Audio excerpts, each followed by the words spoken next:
Bien dans mon immeuble, avec Loiselet et Desgremont présente. Sud Radio, les incontournables de la copropriété.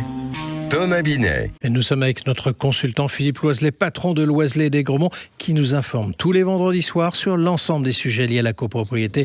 Bonsoir Philippe Loiselet. Bonsoir Thomas Binet. Philippe, on continue de parler de choses très pratiques relatives aux assemblées et plus précisément sur les suites de ces assemblées.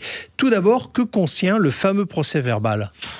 Un procès-verbal est formellement un relevé de décision. Il contient tout d'abord un rappel de la convocation, l'immeuble, le jour et le lieu de l'Assemblée générale où l'Assemblée générale s'est tenue. On indique également les tantièmes présences qui permet de calculer les majorités, ainsi que la liste des copropriétaires qui n'ont pas participé à la réunion. Puis vient le texte des résolutions, tout d'abord celle qui concerne l'élection du bureau dont on indique la composition. Et puis on liste, bref, toutes les décisions, effectivement. Exactement, et dans l'ordre où elles ont été votées.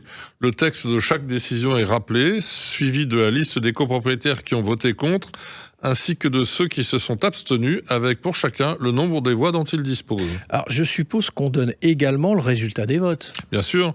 Pour chaque décision, on parle également de résolution, on indique si elle est adoptée ou pas. On indique également ceux qui ont pris part au vote, ainsi que le nom des tantièmes de ceux qui n'ont pas pris part au vote, par exemple parce qu'ils n'étaient pas encore arrivés, déjà partis, ou qu'ils n'ont pas voté s'ils l'ont fait par correspondance. Alors maintenant, qui rédige le procès-verbal, qui le reçoit et dans quel délai, Philippe ? Ça fait beaucoup de questions d'un coup. Oui. Tout d'abord, qui le rédige ? C'est le secrétaire de séance et donc le plus souvent le syndic. Il est rédigé à l'issue de l'Assemblée et doit être signé par le président de séance, le secrétaire et les scrutateurs dans les 8 jours suivant la tenue de l'Assemblée. Dans les faits, il est fréquemment rédigé et signé à la fin de la réunion avant que tout le monde ne se quitte. Alors une fois signé, je suppose que ce procès-verbal doit être envoyé à qui, comment et dans quel délai ? Toujours plein de questions. Oui, le procès-verbal n'a au terme de la loi à être envoyé qu'aux seuls copropriétaires absents et non représentés, et à ceux qui ont voté contre au moins une résolution. Cela ne veut pas dire qu'il est interdit de l'envoyer aux autres. Mais l'obligation n'existe que pour les premiers cités, absents et opposants. Le syndic a l'obligation de le notifier électroniquement ou par lettre papier recommandée dans un délai d'1 mois après l'Assemblée. Et comment doit être faite la notification, justement ? Elle doit être faite par voie recommandée, désormais le plus souvent en électronique ou sur papier pour ceux qui préfèrent aller à la poste. Pour les copropriétaires qui n'ont voté contre aucune résolution, l'envoi n'est pas obligatoire, mais vous le retrouverez dans l'extrait de la copropriété. Mais dans la plupart des cas, les syndics envoient le procès-verbal à tout le monde et de plus en plus la notification à tout le monde pour garantir les délais au profit de la copropriété et éviter les procédures inutiles. Alors une fois le procès-verbal notifié, que se passe-t-il concrètement pour la mise en œuvre des décisions, notamment les travaux ?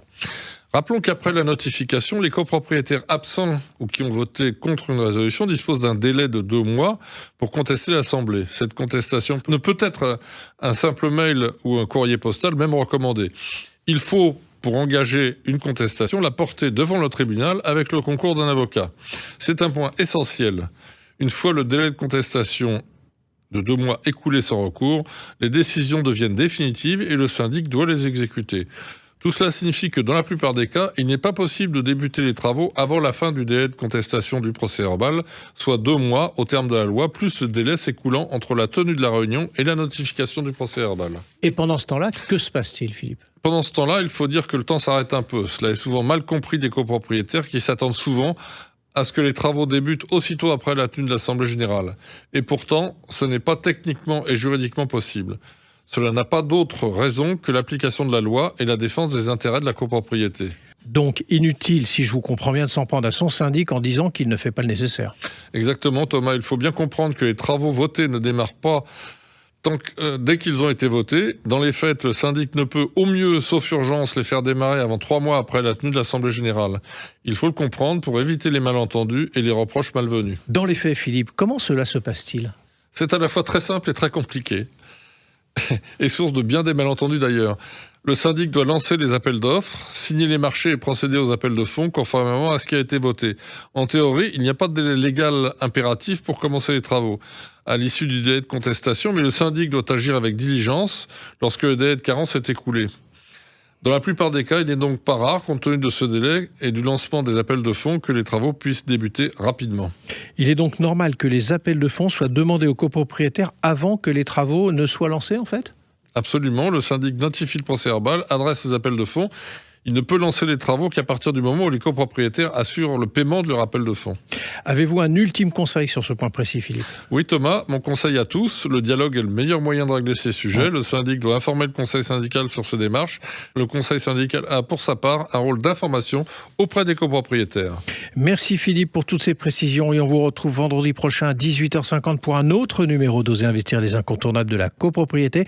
Et pour ce qui me concerne, je vous donne un rendez-vous dimanche matin dès 9h25 dans la matinale week-end. Sud Radio, les incontournables de la copropriété, Thomas Binet. Avec Loiselet et Desgremont, bien dans mon immeuble.